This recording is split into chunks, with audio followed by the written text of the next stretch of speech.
guy Rashawn, aka Looker. Um, Peace and blessings to you all. Um, I'm putting this story out a little early, a day early. Normally, y'all know I like to put them out on Thursdays, but I just couldn't wait to talk about these topics here and put it out here for you guys um, to examine and fact check and just get this information for yourself.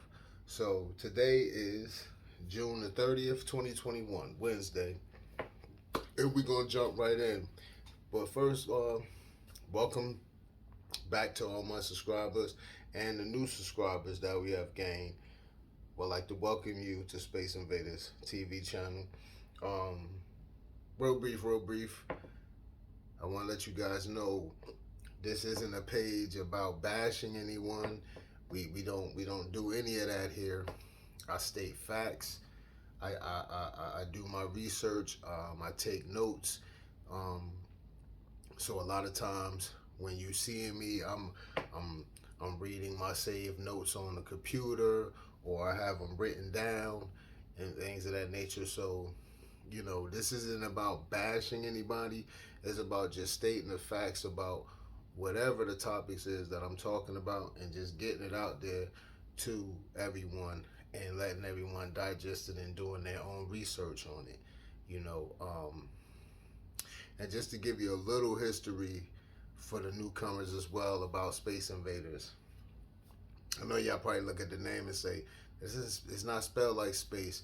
But for copyright infringements, if you remember the game back in the day from the late 70s, early 80s called Space Invaders, for copyright infringement, I just spell it SPYCE, and then put a Z at the end of invaders, just for copyright infringements. And then I just thought it was catchier anyway, but Space Invaders is more so of a spinoff of GGN TV. It was a television channel, a show, I should say. I'm sorry, that I created back in 2003, and it ran for. I want to say we ran for about at least maybe five years, 4 or 5 years. We ran on the local public access channel out of Greensboro, North Carolina. And we just touched on a lot of topics, and it was just a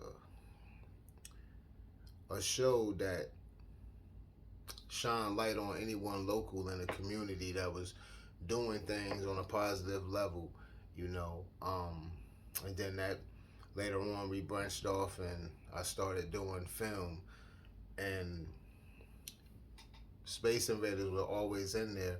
Space Invaders came about once towards the end of our programming on Cable 8. Space Invaders came in, and I started using the Space Invaders, and Space Invaders actually originally supposed to be a writing crew, and I was forming to help write scripts and things of that nature. That's what it was originally supposed to be. But as time went on, years went on, Space Invaders was always there, and it was just catchy. And about a year or so ago, I created a clothing line for my daughter, a little brand for my daughter, and we call it Space Invaders. And what Space Invaders is, the mission statement with Space Invaders were for the clothing is to invade the spaces you want to be in. Never be afraid to take chances, and once you reach a certain level, when you reach back and pull others up, and it's all about each one teach one. So that's the mission of Space Invaders. That's for the clothing brand I started for my daughter, and it was doing quite well until when COVID hit, and then that kind of we had to put a halt to it. But we're gonna be revamping it, and we got some cool things coming up. I have some sweatshirts around, but I'll show them to y'all later. Some of our old merch, and things of that nature. Um, but yeah, that's what Space Invaders is about. So it's all about, each one teach one. That's one of the things that are in our mission statement when it comes to like the clothing brand, and it just carried over. And I thought, okay, well, I got the clothing thing for my daughter, which tried to teach her about being a young entrepreneur, and then I said, well, you know what, we can have the Space Invaders TV, and that's what I'm doing, and spreading uh, local and national news, and just speaking on, you know, um, making people aware of things. I'm not into the entertainment sector, talking about any of the entertainment, anything like that. That's enough channels doing that. So that's not something that I want to do. So I feel the need to enlighten people and motivate and inspire and just share some knowledge with people. So sometimes we all get so busy and get and we can overlook some important news. Sometimes we can get tunnel vision because we get so bogged down in our work and our daily family life. But that's where I feel to come in and kind of bridge that gap. So today, what we're going to talk about, we're going to speak about the After School Enrichment Services in Guilford County, aka the ACEs. And we're going to speak about briefly on the vaccine. And do you feel that, with the vaccine, do you feel, if you haven't taken it, or even if you have taken it, you feel peer pressure from it, from the government, just slightly. And we're going to talk about also this, speaking on this critical race theory that's been going around, and you might have been hearing it a little bit throughout the news, and it's spreading around the education system. So we're going to speak about that, and I want to jump right into it. So ACEs, the ACEs program, once again, ACEs, After School Enrichment Services of Guilford County. I don't know if this is going on across the whole entire state of North Carolina, but I do know in Greensboro, Guilford County, they're going to be going up from $50 to $65 a week for the after school, the ACEs program, which is the After School Enrichment Services. I don't know why, they're going up. I'm confused because that 229 million that Guilford County has been awarded, the GCS, the Guilford County Schools been awarded 229 million, and part of that, 13 million of that is going to teachers and administration raises. 1.9 million is going to food and nutrition, aka the food service workers raises. 1.6 million for the bus drivers, for the bus driver raises. Then is 8.3 million for expecting increase in operational cost. So there'll be additional 8.3 million. Again, I'm going to repeat that. 8.3 million for expecting increase in operational costs. So why wouldn't you take the extra money for ACEs out of the 8.3 million? Or heck, why it can't be taken out of the 13 million for however it's broken down and whatever line it will be under. That 229 million is supposed to go for pay increases within the Guilford County schools, the system, right? So isn't ACE program part of that? And why? And they're saying they want to go up, and I'm all for it. And just as well as I believe a lot of parents will be for it. They want to go. They saying, okay, Guilford County schools are saying, yeah, the increase from $50 to $65 is because they want to pay the ACEs workers at least $15 an hour. The minimum they want to have the minimum wage at $15 an hour. That's fine and dandy. I'm all for that. I'm not against that at all. I'm an advocate for raising minimum wages. I'm an advocate for people and work people in whatever business they are in to get their just due, to get what you should be getting. You know, you put the work in, you get paid. I'm all for that. I'm not against that at all. But my biggest issue is, by Guilford County Schools saying the parents have to fit the bill for that. And I'm starting to see a lot of this type of trend, not just with Guilford County School, with businesses, period. When you even talking about you got companies even trying to, small businesses even trying to move towards having the customer pay extra, to cover the cost of their employees. I mean, I'm seeing this stuff. I'm seeing this trend starting to happen. And the thing is, my biggest gripe is Guilford County, you have 229 million that's supposed to take care of all of that under the umbrella, all the administrative pay, teachers pay, everybody within the Guilford County school system is going to be getting taken care of. Why is ACE being taken out of that? Why is that being separated and the parents have to fit that bill? You saying that the parents you need the parents to pay more. You have 229 million that just been allocated to you guys. That is available for you guys to use. Okay?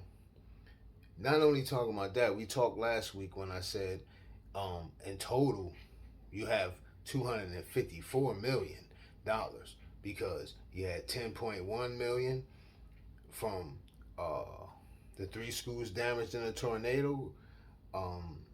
You got 10.1 million from that insurance, for those 3 schools. You got the county gave you a couple of weeks before this, the county, all in 1 month now, this has been given to Guilford County schools, not the 10.1 million. Pretty much, you guys have received. Let's see here. Let's see here.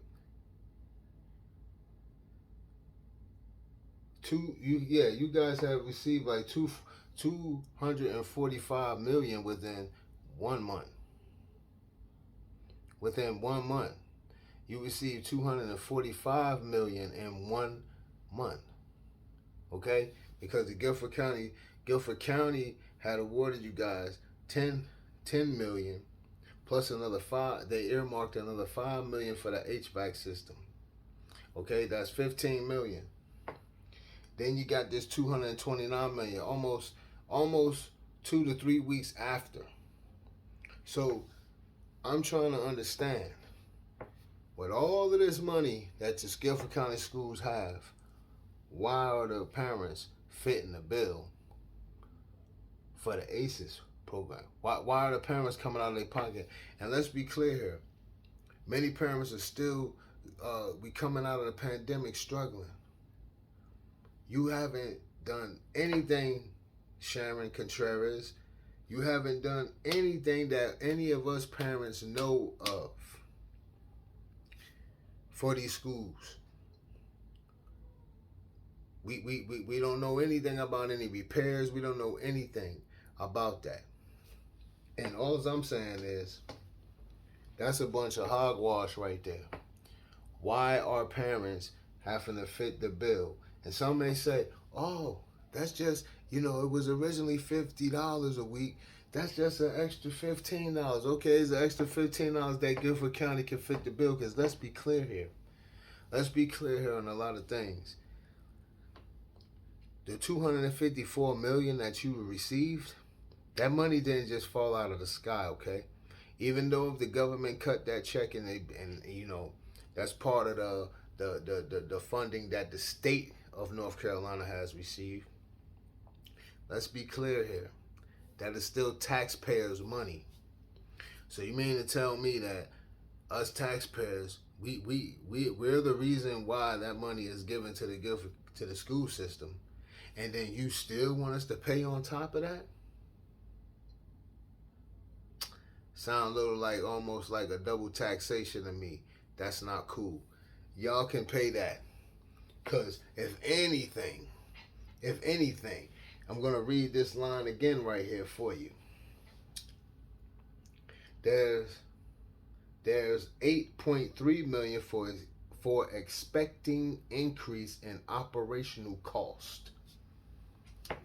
So out of that 229 million, 13 million going to teachers administration, administrator raises, 1.9 million going to food and nutrition / the food service workers raises, 1.6 million going for the school bus drivers raises, and then there's 8.3 million that's put to the side out of that.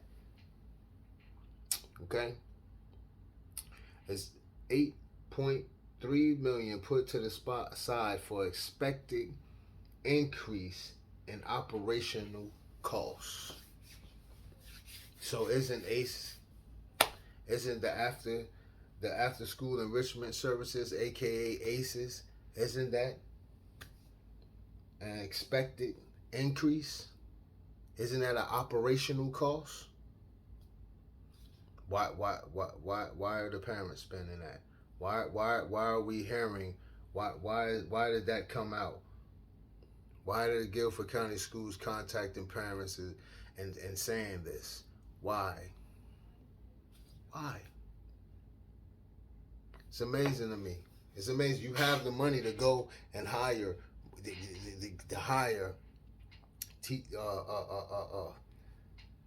teachers or whatever to come and do some after school care. You're able to hire the people in general that you need. You have the money there. Okay? I'm not understanding that. Someone please help me understand why is Guilford County Schools doing that. Sharon Contreras, you need to be totally ashamed of yourself. You really do. You know, because this just doesn't even make any sense. You don't care anything about what a lot of parents had to endure and went through, as well as the students. You know, what families had to go through last year. Okay, and you may have families that's dealing in situations that's still trying to figure out if they're going to have a roof over their head in the upcoming months by the time school starts back. If they're going to have a roof over their head, if they're going to be able to keep food on their table, or if they're going to have a job, you know, there's a lot of factors that you know, some could say no, it's not the job, but you know, when you're making decisions like that, after and going through this whole pandemic, we're not out of this pandemic. Let's be clear about that. But for this to even be brought up, you know, that's just crazy. Some people say, "Oh, that's nothing. That's nothing." That's something. You know, I've said early on that this pandemic will show the people who's really on their side. This pandemic has shown who's really on your side. Who's really trying, who will really band together and try to, you know, cushion the fall of the people. Some people. And we've seen it. I don't even have to go into it, but this is just another part of it. This is just another era within the Guilford County school system. You're getting all of this money, and I'm trying to figure out nothing has been done at all within the school system. Not one parent you can ask if they know of anything that you've done, Miss Sharon Contreras, or your board, anything. Don't worry, we'll wait. But I'm a concerned parent, and I've watched long enough. And I'm telling you, this is a bunch of hogwash. This is a bunch of BS. If I've ever, you know, just a lack of communication all the way around the board. I can imagine what, I can imagine what the teachers and everything have to go through, administrators, what they have to go through. I mean, you ain't even talking to the people you supposed to be serving, right? You don't even talk to the parents as you should. Come out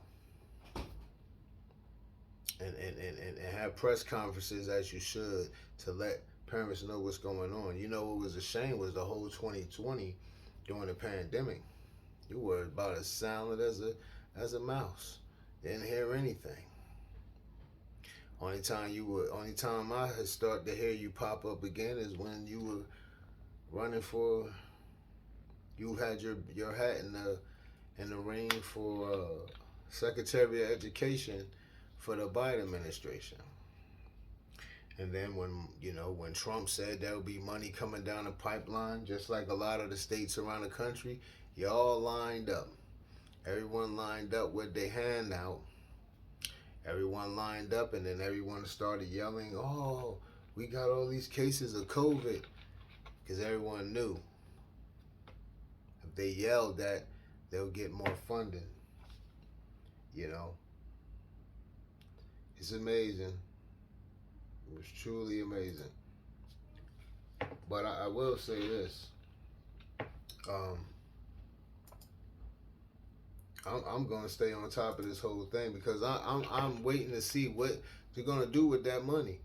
With all that $254 million, I want to see what you're going to do with it. It was a lot of talk of saying, "Oh, this is what needed to be done. We need security measures stepped up. We need new HVAC systems. We need this. We need that." Well, we're going to see. There's a lot of schools that really just need to be tore down and redone. To be honest with you. And we know it's going to take more than that $254 million, but you can really start somewhere with something. That's all I'm saying. Start with something. Show the people that you're doing what's need to be done with the monies. It's all about these children. These children are being, left out to dry in this whole situation here. And what else? We gonna go into this here too, as well. So I want to talk about the critical race theory. Okay, now there's been a lot of talk. This has been going on. It's like they're trying to push this in these schools now, and there's a lot of toss up. Let's be clear here.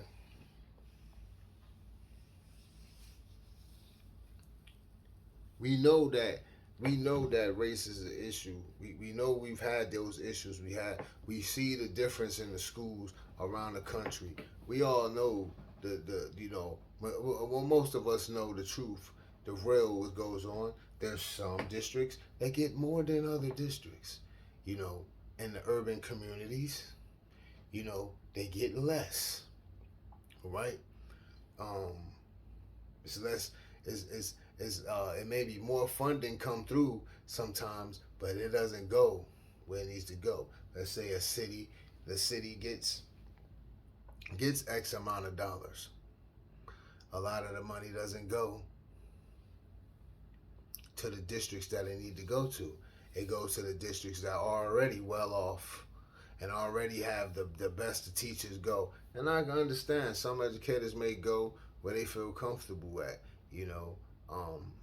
But at the end of the day, you have certain cities, certain sides of cities around the country, you know, uh, that gets less support, less funding is pushed out to them, almost treated like the bastard child, you know.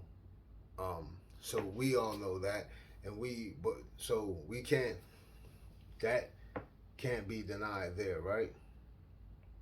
So then that's that sector.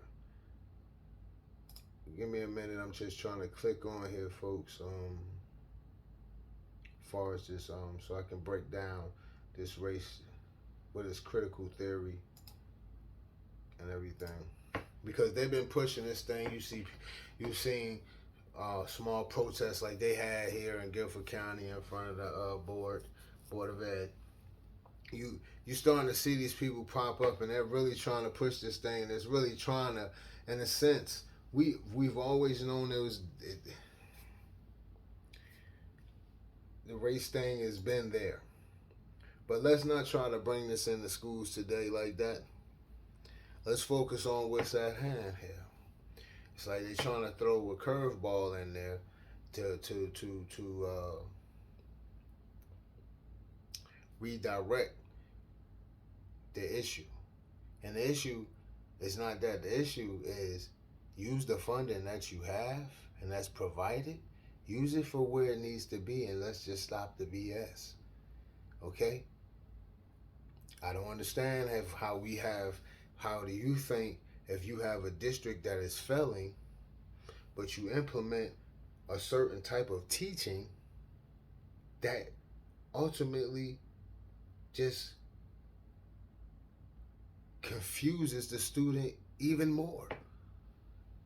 You know, and I'll keep going back to this Eureka Math thing. If you had struggling districts already, then you implement something like a Eureka Math. How does that help? And has it helped? No. Has it brought up any scores? No. You know how? Because if it had, they would have been making a big old fuss about it. You'd have been hearing it all across, social media platforms, all across the different media outlets about how this Eureka Math thing has just took off, and everybody and all the students are doing well, and the teachers are very proud of it, and how it's actually helped the students. No, it's just somebody's trying to reinvent the wheel, and you're trying to confuse folks, trying to confuse the young children. You're confusing the adults with the teachers trying to teach the young children this, trying to confuse the parents. Like, how do I try to teach my child this math when I know that this doesn't really make a lick of sense? Come on. So why do we do those things? So I'm gonna break down here this. I'm gonna find something. What is critical race theory? Critical race theory is a way of thinking about America's history through the lens of racism. Scholars developed it during the 1970s and 1980s in response to what they viewed as a lack of racial progress following the civil rights legislation of the 60s. It centers on the idea that racism is systematic in the nation's institutions and that they function to maintain the dominance of white people in society. The architects of the theory argue that the United States was founded on a theft of land and labor, and that federal law has preserved the unequal treatment of people on the basis of race. Proponents also believe race is culturally invented, not biological. Kimberly Crenshaw, Executive Director of African American Policy Forum, a social justice think tank based in New York City, was one of the early proponents. Initially, she said it was simply about telling a more complete story of who we are. Is critical race theory being taught in schools? There is little to no evidence that critical race theory itself is being taught to K through 12 public school students. though some ideas central to it, such as lingering consequences of slavery, have been. In Greenwich, Connecticut, some middle school students were given a white bias survey that parents viewed as part of a theory. Republicans in North Carolina point to the Wake County public school system as an example, saying teachers participate in a professional development session on critical race theory. County education officials canceled a future study session once it was discovered, but insisted the theory is not part of its classroom curriculum. Critical race theory is not something we teach the students, said Lisa Luton, a spokeswoman for the school system. It's more of a theory in academia about race that adults use to discuss the context of their environment. So, all right. So we want to make this like this is the like we're throwing this in as a curveball. First and foremost, we already knew this stuff as adults. We knew this stuff, but why are we bringing these children today into this right now? You know why are we playing this game right here right now? You know the thing is, and there's so many mixed things because you can't try to wash away the history of what's really written and what's really out there, okay? Because you know,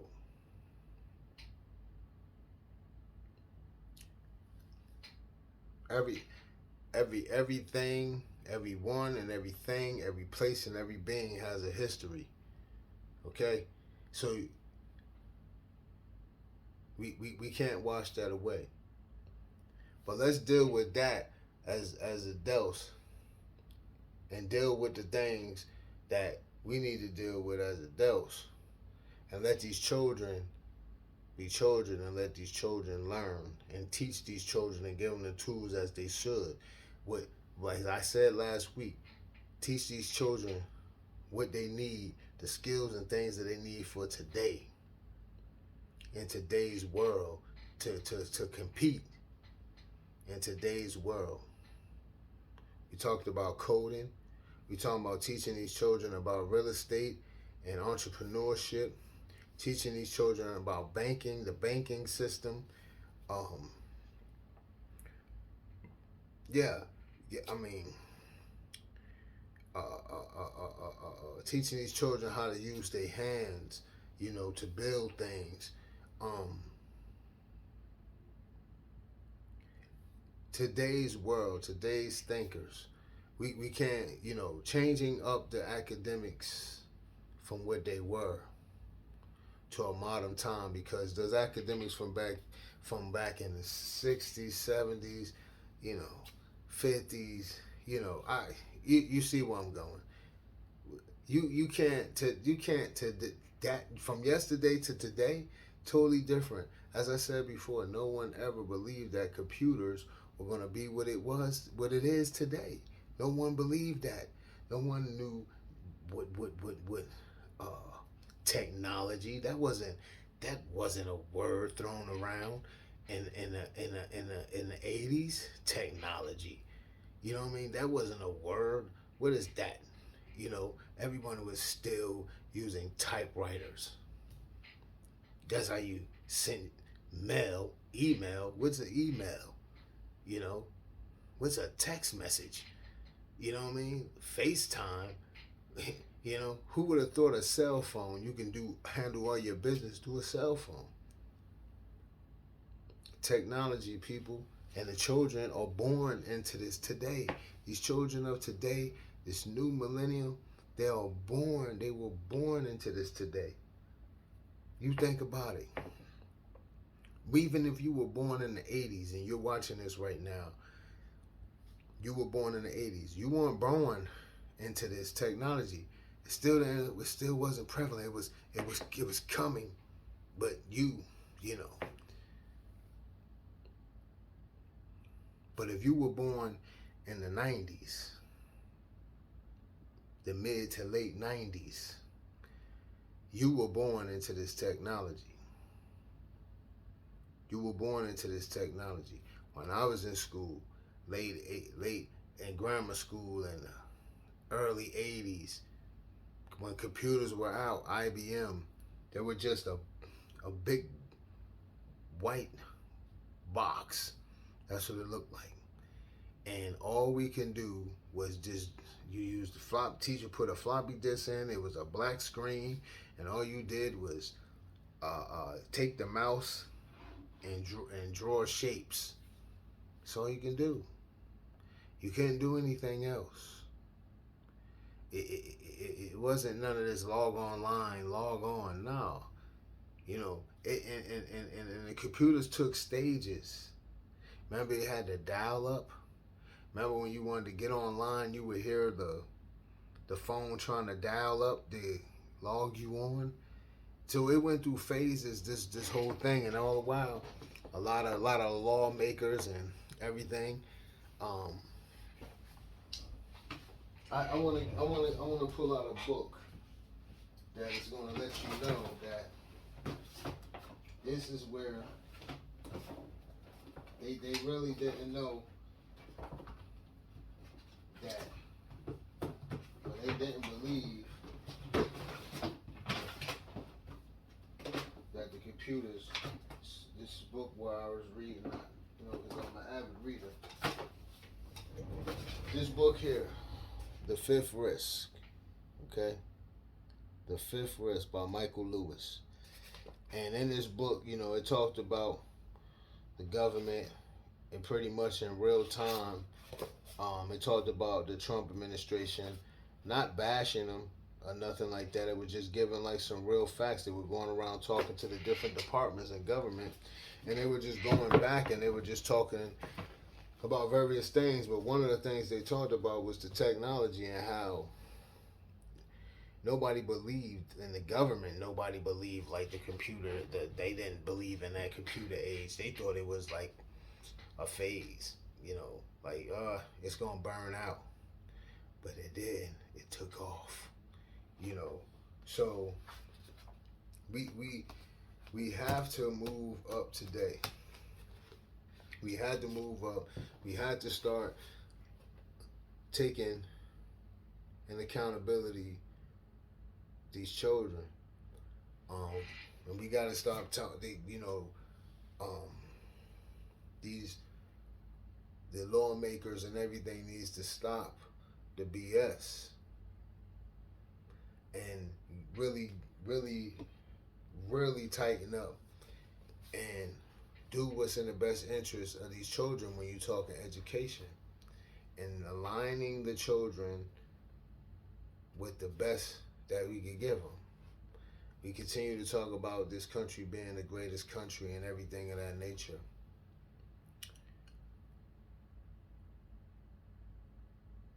But our children are still failing. So in a lot of ways, and we're divided in a lot of ways. You have people having to pay for their children to go to grammar school. They paying for their kids to go to grammar schools to get better education. Kids you want something better. You want your kid to go to a tech school. They have to take a test to get into a technical high school, or in order to get good education and something technical. You know what I'm saying? Like, that's just crazy. That shouldn't even be. It should be available for all kids around. If a kid has a special skill, if they know how to draw or whatever, they should be able to go to that school if they want. Yeah, it's going to have to take a test to see if they can draw and everything like that. That's fine. But it should be there for them. It should be as easy as walking into a regular public school. It should be the same thing. It should be all equal. But until we become one as thinking when it comes to education, we're so divided as a country, you even see it through the education. And that's bad. So when we talk about this critical theory, this critical race theory, yeah, We can say black people have been disproportionate, proportion, you know. We can say that, but in all, the hate and greed has hurt everybody, because everybody, when it comes to the children, all the children, if, like I just explained, if they want to go to a certain school, your parent has to pay for it. If they want to go to the better school, they have to pay for it. Don't matter what side of town you live on. Either, like, your parents can pay for you to go there, they can go. When it comes to tech high schools, they have to. You have to. It's like it's separate from regular high school, from a regular high school, from a regular public high school. It shouldn't be. So all the children, no matter what color and race you are, they're all getting the shaft on this education. And but this critical race theory here, this needs to be this needs to be a conversation behind doors. You know how they say, this is an adult conversation? That's an adult conversation that don't need to be in the likes of the children and nowhere near an education building. See, we have a problem even in the education system. We can't even, there's a problem. There was a problem where religion in the education system. Why are we talking this? Why are we having this conversation amongst or around children, or within the education system today? We shouldn't be having that conversation. We should be worrying about making sure these children have the best of the best. These teachers are equipped with the best of the best. These teachers, educators, should be paid the best of the best. Because let's be clear here, for every actor and entertainer, majority of them, a good majority of them, there was an educator behind them. An educator that played a part in their life. For every doctor, engineer, architect, there was an educator behind them. So if they can get paid that, how the educator doesn't get paid as they should?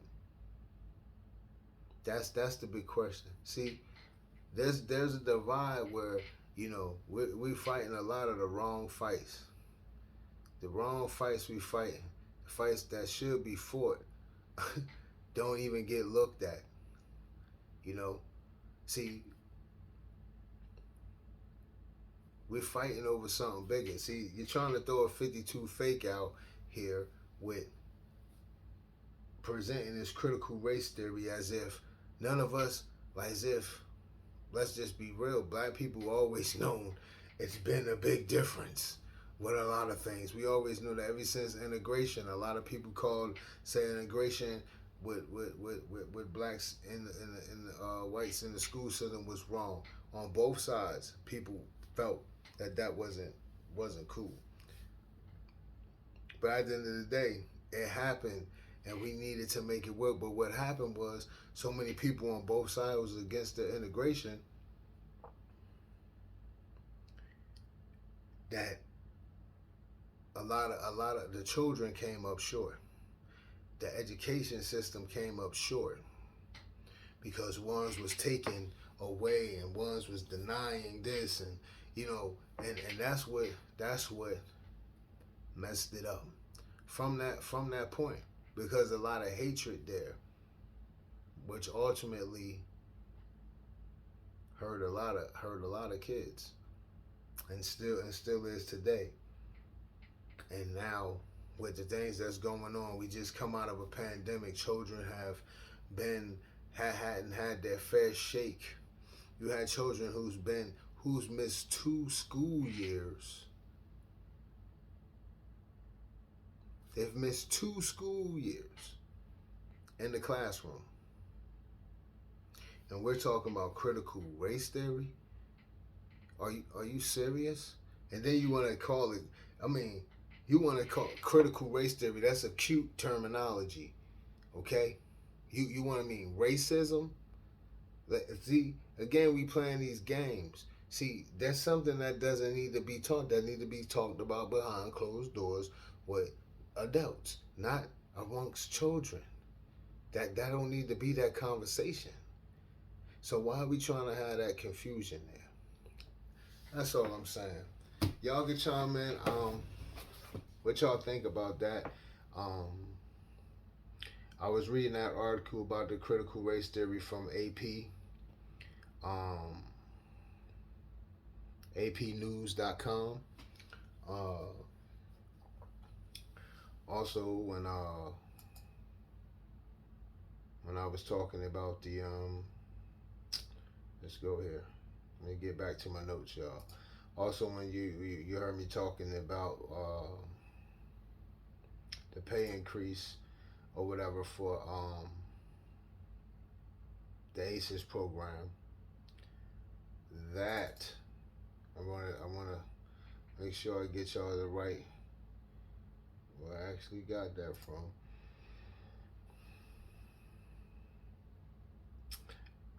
That was actually read from the Greensboro News and Record. Yeah.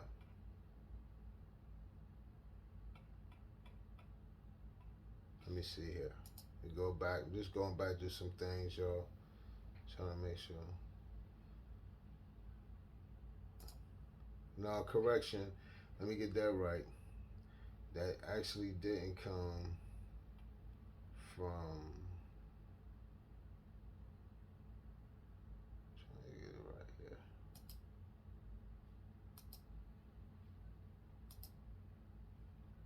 here. Yeah, that's right, folks. Yep, News and Record. And we're gonna go on. I wanna ask you a question. What do y'all feel about the vaccine? Even real brief. Do you feel as though the vaccine is more something like it's peer pressure going on now? You have the president flying around the country trying to promote a drug.